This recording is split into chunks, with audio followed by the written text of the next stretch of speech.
మా నీహారిక నిర్మించిన కమిటీ కుర్రోడు చిత్రం ఆగస్టు 9న రిలీజ్ అవబోతుంది.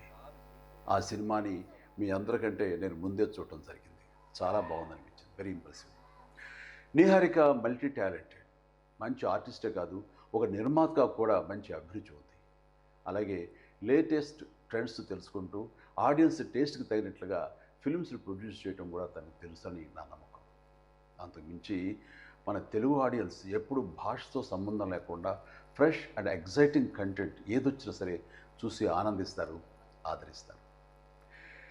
ఈ సినిమా గోదావరి జిల్లాలోని ఒక పల్లెటూరులో 11 మంది స్నేహితుల మధ్య జరిగే కథ. డైరెక్టర్ యదువంశీకి ఇది మొదటి సినిమా. ఈ సినిమాకి స్టోరీ, స్క్రీన్ ప్లే, దర్శకత్వం అన్నీ తానే చేశాడు. ఈ సినిమాతో చాలామంది కొత్త నటీనటులు పరిచయం అవుతున్నారు. ముఖ్యంగా మెయిన్ లీడ్స్గా 11 మంది అబ్బాయిలు, అలాగే 4 అమ్మాయిలు పరిచయం అవుతున్నారు. ఇది పరిశ్రమకి చాలా అవసరం. ఎదురులు రాజుకి కూడా ఇదే మొదటి థియేట్రికల్ ఫిలిం. ఇప్పటికే రిలీజ్ అయిన ఈ చిత్రం విజువల్స్కి మంచి పేరు వచ్చింది, బాగా ఆదరించారు.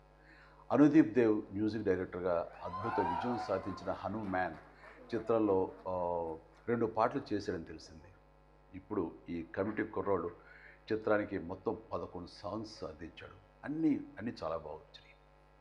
ఈ చిత్రం ప్రేక్షకుల్ని అలరిస్తుందని భావిస్తున్నాను. వీళ్ళందరి కృషికి, టాలెంట్కి తగ్గ గుర్తింపుని, రివార్డ్స్ని ఈ సినిమా అందిస్తుందని ఆశిస్తూ కమిటీ కుర్రోళ్ళ టీం అందరికీ ప్రత్యేకించి మా నేహార్కు all the very best. God bless you.